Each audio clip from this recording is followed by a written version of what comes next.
बस्तर आदिवासी विकास प्राधिकरण की बैठक एक बार फिर चर्चा में है, लेकिन जनता कांग्रेस छत्तीसगढ़ के संभाग अध्यक्ष नवनीत चांद ने इसे फिसड्डी और विडंबनाजनक करार दिया है। उन्होंने आरोप लगाया है कि बस्तर के बुनियादी मुद्दों जैसे कि स्वास्थ्य सेवा, यातायात और सुरक्षा को लेकर कोई ठोस योजना नहीं बनाई गई। चांद ने यह भी कहा है कि मुख्यमंत्री की अध्यक्षता में आयोजित बैठक में इन महत्वपूर्ण मुद्दों पर ध्यान नहीं दिया गया, जिससे कि बस्तर की समस्याओं का समाधान अभी दूर ही दिखाई पड़ता है।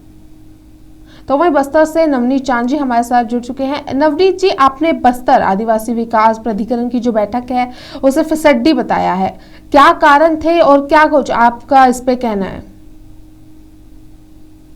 स्वदेश के सभी व्यूअर्स को मेरा नमस्कार। बस्तर विकास प्राधिकरण की जो बैठक है वो बस्तर के कई ज्वलंत मुद्दों को लेकर होनी थी, जिसमें माननीय मुख्यमंत्री जी और इनकी सरकार बसती हुई दिखाई दी। पहले तो इनके द्वारा जो बस्तर विकास प्राधिकरण की बैठक चित्रकूट में रखना, वो एक तरह से पिकनिक बनाने जैसा निर्मित हो रहा है। दूसरा, जो बस्तर के अंदर में नक्सलवाद की घटना है, चाहे वो स्वास्थ्य की अव्यवस्था की घटना हो, चाहे वो परिवहन के रूप में केसकाल घाट की जो स्थिति बनी हुई है वो एक घटना हो, शिक्षा व्यवस्था हो, ऐसे कई बुनियादी चीजें हैं जिनको लेकर बस्तर काफी दिनों से चिंतित है। सांप्रदायिक घटनाएं बस्तर में बढ़ रही है, आपसी सामाजिक टकराव की स्थिति बन रही है। ऐसे सभी संवेदनशील मुद्दे जो है वो बस्तर विकास प्राधिकरण की बैठक से, मुख्यमंत्री जी की बैठक से जहन से गायब था। वायु सेवा जो है वो बस्तर में बंद हो गई है। ये तमाम मुद्दे थे जिन पर मुख्यमंत्री जी का जो है ध्यान आकर्षित होना था, पर वो किसी भी प्रकार से उनकी पिकनिक वाली ये प्राधिकरण बैठक में ये बस्तर के मुद्दे नहीं उठे। जी नवनीत जी, आपने कहा कि बस्तर में जो विकास को लेकर कोई ठोस योजना नहीं बनाई गई, तो आपकी अगर बात करें तो आपके हिसाब से बस्तर की अपेक्षा क्या थी उन सारे मुद्दों से? कौन सी वो योजनाएं होनी चाहिए थी जो इस बैठक में उठाई जानी थी लेकिन उनको नकार दिया गया? सबसे पहले तो डीएमएफ का मुद्दा, डीएमएफ का जो मुद्दा था जिसमें पैराडीला के खदाने और बाकी के जो पैसे आते थे, रॉयल्टी के पैसे, वो बस्तर संभाग के विभिन्न जिलों के विकासों में खर्च होते थे। अब केंद्र सरकार ने उसके लिए एक नई नियम बना दिए, जिसके तहत केंद्र सरकार ये तय करेगा कि कहाँ किस जगह पैसा खर्च होना है, और वो पैसा भी जो है वो माइनिंग क्षेत्र के 20 किलोमीटर के रेडियस में होगा। इसको लेकर ये गंभीर विषय था, जिसको लेकर बस्तर विकास प्राधिकरण में आपत्ति दर्ज होनी चाहिए थी, प्रस्ताव पारित होना था, और केंद्र सरकार क्योंकि डबल इंजन की सरकार है, वैसी अवस्था में इस पे बदलाव आना था। दूसरा, केसकाल घाट जी, केसकाल घाट को लेकर लगातार बस्तर के लोग परेशान हैं। मृत्यु आग खाज की डेट में अगर किसी व्यक्ति को रायपुर रेफर किया जाए तो वैसी अवस्था में जिस प्रकार से वहां सड़क की स्थिति है, उसके लिए जीवित जो है रायपुर पहुंच पाना कठिन परिस्थिति अपने आप में चुनौतियां हैं। उसको लेकर 200 करोड़ रुपए का 130 करोड़ रुपए का पहले एक नया सैंक्शन सेंट्रल गवर्नमेंट ने दिया था। 7 साल तक कंपनी ने काम नहीं की। अभी केंद्र सरकार ये कहता है कि पैसा निर्मित हुआ, पर वो पैसा अभी तक कितना यहाँ के लिए सैंक्शन हुआ, उसकी ठेकेदार टेंडर प्रक्रिया कब पूरी होगी, इसको लेकर कोई चर्चा नहीं है। Super specialist hospital, medical college जो बना तो दिए गए, परंतु वहां पर अभी तक डॉक्टर्स की नियुक्ति नहीं है। जो तकनीकी मशीन लगने चाहिए वो मशीन नहीं लगे हुए हैं। शिक्षा व्यवस्था में ये स्थिति है कि हर जिले के अंदर में शिक्षक विहीन स्कूल है, उन पर शिक्षकों की भर्ती प्रक्रिया नहीं हुई है। तृतीय वर्ग की जितनी भी पद हैं वो पद सब के सब अभी भी वैकेंट हैं, बैकलॉग भर्ती प्रारंभ नहीं की जा रही है। वहीं एनएमडीसी का मुद्दा था, एनएमडीसी का जो प्राइवेटाइजेशन हो रहा है उसके विरोध की बात सरकार ने कही थी, पार्टी ने कही थी, उस पर कोई स्पष्टीकरण नहीं है। ऐसे कई महत्वपूर्ण मुद्दे हैं। नक्सलवाद के मुद्दे पर भी कोई नया प्लान नहीं है कि विकास कैसे किया जाए, किस तरीके से आगे बढ़ना है। वहीं बस्तर में सांप्रदायिक तनाव जो बढ़ रहा है, उस तनाव को कम करने की तरफ भी किसी भी प्रकार का कोई पहल हमने बस्तर विकास प्राधिकरण में नहीं देखा। इसीलिए हम स्पष्ट तौर पे कह रहे हैं कि ये भारतीय जनता पार्टी और विष्णु देव साय की सरकार का पिकनिक स्पॉट था ये प्राधिकरण का बैठक। जी नवनीत जी, आपने जो है बस्तर में शांति और विकास की बात कही थी, लेकिन इन सब में आपने ये भी कहा है कि बस्तर में शांति और विकास की बात सिर्फ एक दिखावा है। तो आपको क्या लगता है कि क्या सच में सरकार की जो नीतियां हैं वो इस दिशा में विफल हो रही है, या फिर वो फील्ड पे उतने अच्छे से उभर के नहीं आ पा रही? देखिए, मैं अगर 11 महीने की सरकार की बस्तर की समीक्षा करूं तो यहाँ पर कौन सरकार चला रहा है ये स्पष्ट नहीं हो पा रहा है। यहाँ जो अधिकारी नियुक्त किए गए हैं उनको कई जगहों से दिशा निर्देश मिल रहे हैं। हमारी व्यक्ति ऑफलाइन पर जब अधिकारियों से बातचीत होती है तो वो ये बताते हैं कि उनके पास किसी भी प्रकार का कोई सही मैप विकास को लेकर सरकार का नहीं है। कई सारी शक्तियां जो है वो दी तो गई हैं, पर उसको संचालित करने का अधिकार नहीं दिया गया है। और बस्तर खास तौर पर भारतीय जनता पार्टी का पावर लड़ाई का गेम स्थल बन गया है, जहां मंत्री भाजपा के प्रदेश अध्यक्ष के बीच आपसी खींचतान है। इस स्थिति को लेकर पावर की लड़ाई के चक्कर में बस्तर का विकास जो है पूरी तरीके से बाधित हो रहा है। जी। नवनीत जी, आपका कहना है कि सांप्रदायिक शक्तियों की आपने बात करी है, जिसमें कि सांप्रदायिक शक्तियां जो है वो बस्तर में मजबूत हो रही है, तो आपको क्या लगता है कि सरकार जो है वो इस समस्या को गंभीरता से नहीं ले पा रही, या फिर क्या कारण है इन सबके? सरकार पूरी तरीके से गंभीर नहीं इस मामले में। वो तो इस बात को लेकर उकसा रही है। हमें तो इस बात का डर है कि कहीं आने वाले समय में बस्तर जो क्षेत्र है वो मणिपुर की तरफ अग्रसर ना हो जाए, क्योंकि हमने यहाँ देखा है कि अधिकारी जो भी यहाँ तैनात किए गए हैं उनके पास डिसीजन लेने का पावर नहीं है। वो सब कुछ के लिए जो है रायपुर तक निर्भर है। रायपुर का जो इनका सरकार का संचालन है वहां निर्भर है।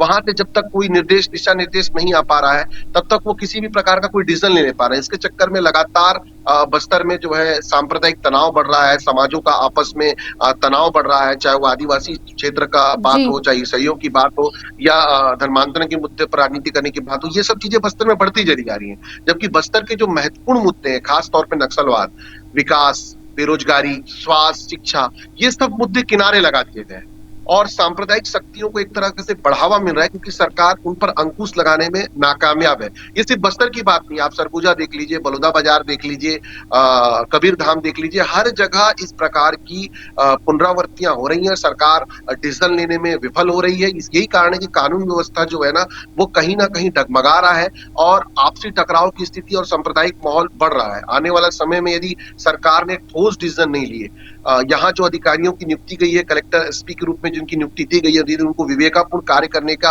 अधिकार नहीं दिया, और खास तौर पे जनप्रतिनिधि जो इस पूरे मामले से बचते दिख रहे हैं बस्तर के, उनका कहीं पर भी किसी भी स्तर पे लॉ एंड ऑर्डर को बनाने को लेकर ना अधिकारियों को दिशा निर्देश है, ना इसको लेकर कोई जिला स्तर पर बैठक है, ना संभागीय स्तर के प्राधिकरण में इस विषय की चर्चा की गई।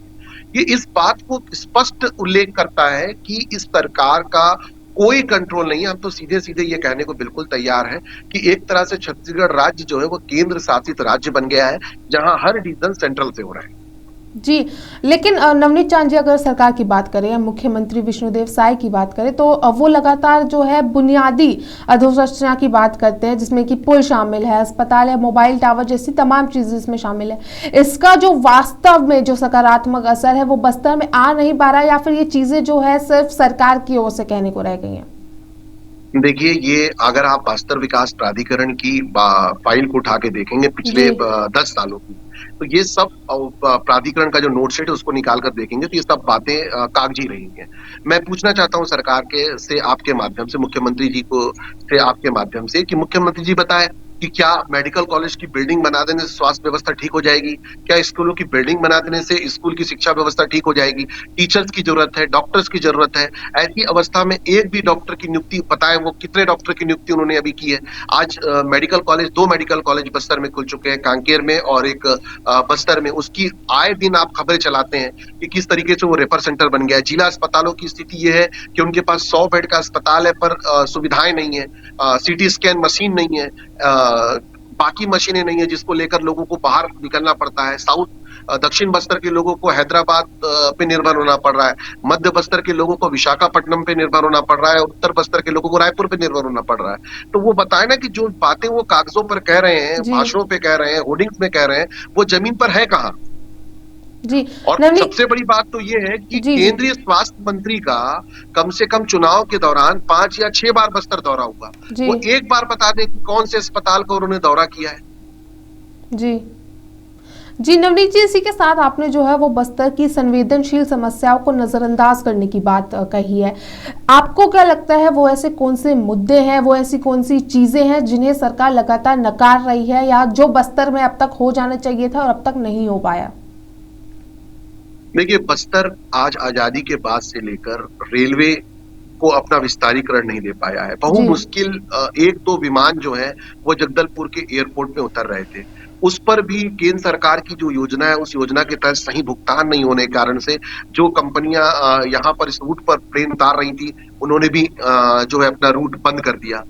सड़क एकमात्र मार्ग है रायपुर को जोड़ने का। आज तक 4 लेन का अधिग्रहण हो जाने के बाद भी आज तक 2 लेन सड़क भी कंप्लीटली नहीं बन पाई। केसकाल घाट का बाईपास को लेकर पहले 7 साल पहले 130 करोड़ रुपए सैंक्शन हुए और अब ये सरकार कहती है कि हमने 240 करोड़ रुपए सैंक्शन किए, पर ये कागजों पे चल रहा सैंक्शन जब तक जमीन पर नहीं उतरेगा।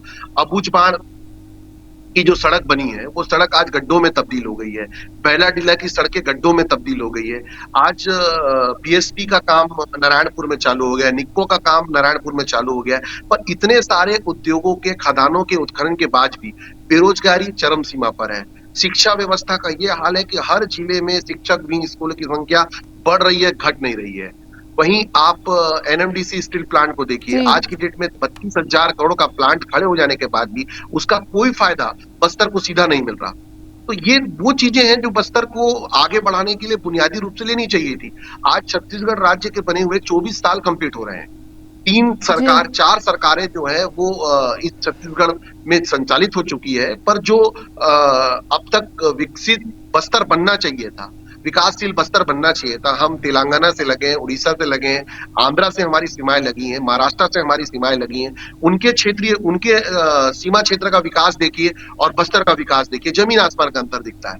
तो इसके लिए जिम्मेदार जो है वो कांग्रेस और भाजपा के नेता भी हैं जो यहाँ जनप्रतिनिधि थे और मुख्यमंत्री भी हैं। वो हमेशा बस्तर को एक टूरिस्ट प्लेस और पर्यटक प्लेस के रूप में ही डेवलप करना चाह रहे हैं। यही कारण है कि आज आजादी के बाद की बुनियादी सुविधाएं जो हैं वो बस्तर के लोगों को नहीं मिल पाई। एक भी सेंट्रल यूनिवर्सिटी नहीं है, जो यूनिवर्सिटी है उस यूनिवर्सिटी में प्राध्यापक नहीं है।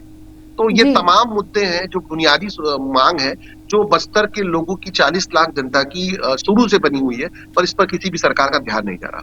जी नवनीत जी, स्वास्थ्य सेवाओं की आपने बात की थी और इसमें अभी आपने बुनियादी सुविधाओं की भी बात करी है, तो आपको क्या लगता है कि इस क्षेत्र में बस्तर की कौन सी स्थितियां हैं जो अब तक सुधार जानी चाहिए थी, लेकिन उसमें सारी सरकारें अगर शुरुआत से बात करें तो कहीं ना कहीं पीछे रह गई, और इसी के साथ आपने कांग्रेस भाजपा की बात करी थी, तो आपके मुताबिक बस्तर के विकास के लिए कांग्रेस और भाजपा ने, दोनों ही पार्टियों ने, वो कौन सी प्राथमिकताएं जो है वो छत्तीसगढ़ के बस्तर को नहीं दी, जिसके कारण आज बस्तर जहां होना चाहिए था या जहां होने की अपेक्षा थी वहां तक पहुंच नहीं पाया? मैंने अभी थोड़ी देर पहले आपसे बताया था कि जो स्वास्थ्य और शिक्षा जो महत्वपूर्ण चीज है, यदि स्वास्थ्य और शिक्षा को आप अंतिम व्यक्ति तक पहुंचाएंगे तो वो अपने आप संवैधानिक अधिकारों को प्राप्त करने लगेगा, अपनी बात करने लगेगा। आज आजादी के बाद से लेकर आज तक कई ऐसे दक्षिण बस्तर के अंदर में ग्राम पंचायत है, विकास खंड है, जहां पर स्कूलों के भवन नहीं, और जहां है वहां पर टीचर्स नहीं। तो सबसे बड़ी बात है कि कांग्रेस सरकार ने जो बीच में एक निर्णय लिया था कि यहाँ बस्तर के निवासियों की नियुक्ति जो है वो कमिश्नर कार्यालय ने एक आयोग बनाया था, उस आयोग के माध्यम से भर्ती होगी, उस पर स्टे लग गया। उसको लेकर हाई कोर्ट में स्टे है, उसको स्टे को हटाने को लेकर सरकार का कोई भी कदम आज पर्यंत तक नहीं हो पाया, जिससे स्थानीय भर्तियां नहीं हो पा रही हैं। दूसरा, प्लांट लगाते समय में इस बात का वादा किया गया था कि जो 10,000 नौकरियां हैं वो नौकरियां बस्तर के लोगों के लिए होंगी।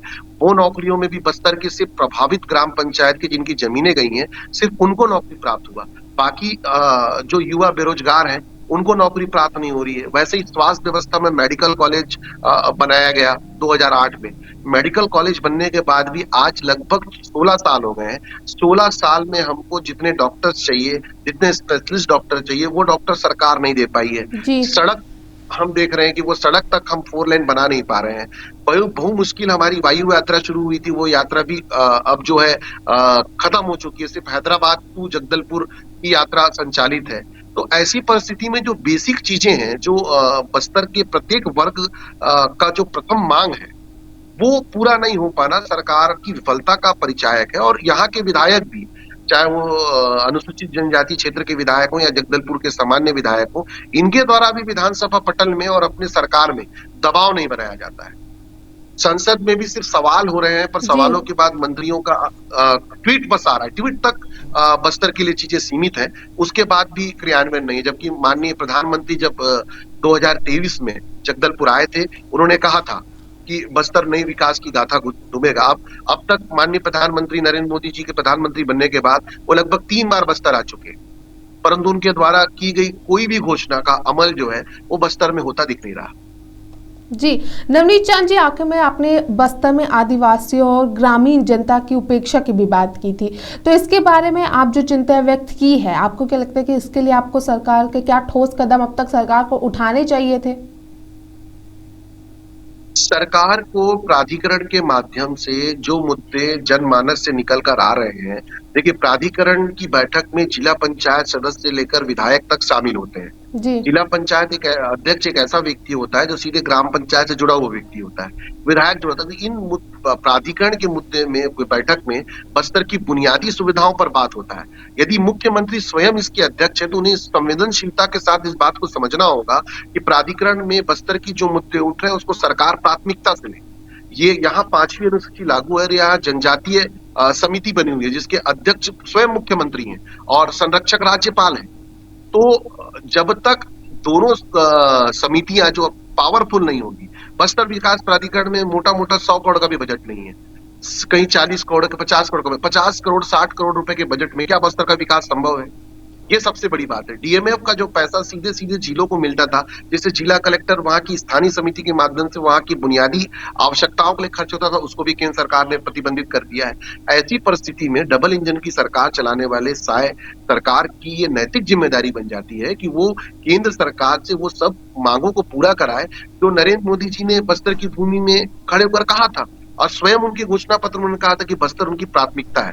तो बस्तर में जल जंगल जमीन की लड़ाई बड़ी महत्वपूर्ण है। पोलावरम डैम बनने के कगार पर खड़ा हुआ है, पर आज तक पोलावरम डैम से जो छत्तीसगढ़ को नुकसान होने वाला है, उस नुकसान के सर्वे के बाद भी आज तक कोई ठोस काम प्रारंभ नहीं हुआ है, मुआवजा भी वहां पर नहीं मिला। तो ऐसी परिस्थिति में चारों तरफ से बस्तर जो है वो बर्बादी के कगार पर है। इंद्रावती नदी में का कोई समझौता नहीं हो पा रहा है, पानी का समझौता नहीं हो पा रहा है। आने वाले समय में जोरा नाला की गहराई बढ़ेगी तो इंद्रावती नदी में पानी नहीं होगा।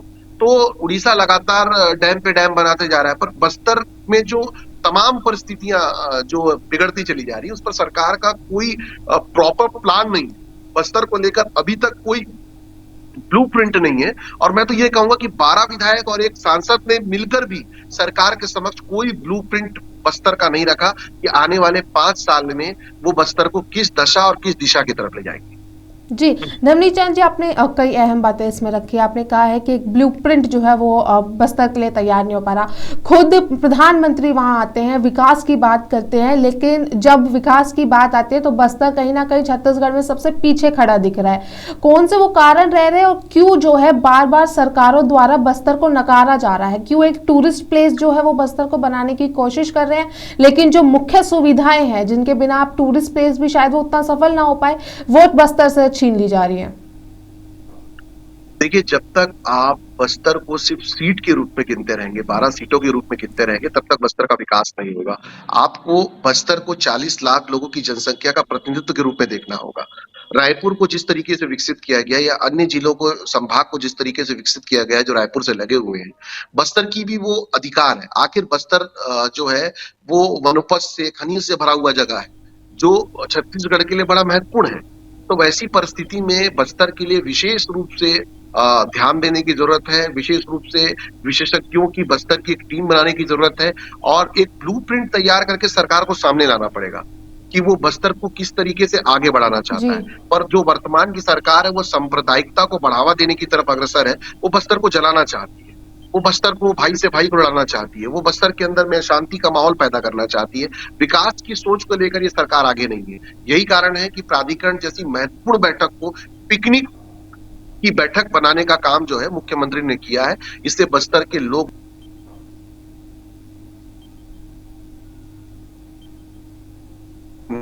सीएम के द्वारा और यहाँ के सोचा जा रहा है, इससे आने वाला भविष्य बस्तर का जो है वो उज्जवल दिखाई नहीं दे रहा। जी, नवनीत जी, आखिर में बस मैं आपसे यही सवाल रहेगा, क्योंकि लोकतंत्र की जब बात करते हैं तो वो पक्ष विपक्ष दोनों से बनता है, तो आपको लगता है कि कहीं ना कहीं, चाहे जब वो भाजपा विपक्ष में रही हो या कांग्रेस, कहीं ना कहीं दोनों पार्टियों में सिर्फ सत्ता में नहीं बल्कि विपक्ष में बैठ के भी अपनी भूमिका को अच्छे से निभा नहीं पाए और अपनी भूमिका को कहीं ना कहीं उन्होंने नकारा है? देखिए, इन दोनों पार्टियां, चाहे कांग्रेस हो भाजपा हो, इनके कॉन्सेप्ट बिल्कुल क्लियर है। जय हो हाईकमान, नहीं होगा बस्तर का कोई काम। इस कॉन्सेप्ट पर काम कर रहे हैं। हमारा लगातार पत्र मुख्यमंत्री जी को लिखा गया है कि एक बार बस्तर में सर्वदलीय बैठक बुलाएं और सर्वदलीय बैठक के सामने सुझाव लिए जाए, एजेंडे बनाए जाए और उस एजेंडे के आधार पर बस्तर के विकास की रूपरेखा खींची जाए। परंतु सरकार को यह लगता है कि विपक्ष उसकी दुश्मन है। हम ये कहते हैं कि लोकतंत्र के अंदर में जब तक आप विपक्ष से सुझाव नहीं लेंगे, हर चीज विधानसभा के पटल में नहीं होता। कुछ चीजें बस्तर के अंदर में विपक्ष, आज मुख्यमंत्री आए, विपक्ष के नेताओं को बुलाएं, सर्वदलीय बैठक लें, एजेंडा लें, सुझाव लें, और सुझाव के अंदर अनुरूप यदि एक रूपरेखा खींची जाएगी और जो भ्रांतियां हैं उन भ्रांतियों को मुख्यमंत्री बैठक में दूर करें कि किस सोच के साथ सरकार बैठी है, तो विपक्ष का भी सहयोग मिलेगा। और विपक्ष विकास विरोधी थोड़ी ना है, वो तो विकास करवाना चाहता है। वो भी सरकार की निष्ठा पर सवाल उठा रहा है, क्योंकि सरकार संवेदनशील नहीं है विकास को लेकर। यदि वो संवेदनशील है तो सर्वदलीय बैठक बुलाएं, सर्वदलीय बैठक में एजेंडा लें, सबकी सुझाव लें, बुद्धिजीवियों की सुझाव लें, उसके बाद एक रूपरेखा तैयार करें। बस्तर के विकास में बस्तर का एक एक व्यक्ति अपनी भूमिका निभाने को तैयार है, पर सरकार को पहल करनी होगी, चाहे वो नक्सलवाद का मुद्दा हो, चाहे वो बस्तर के विकास का मुद्दा हो, स्वास्थ्य का मुद्दा हो, शिक्षा का मुद्दा हो। इन सब एजेंडे को लेकर मुख्यमंत्री बड़ा दिल दिखाए और सर्वदलीय बैठक बस्तर में आयोजित करें जी और सर्वदलीय बैठक में इन सब एजेंडे को चर्चा करें। बस्तर का विकास बिल्कुल तय होगा। जी, नवनीत चांद जी, आपका बहुत बहुत शुक्रिया हमारे साथ जुड़ने के लिए और तमाम बातों को खुलकर रखने के लिए।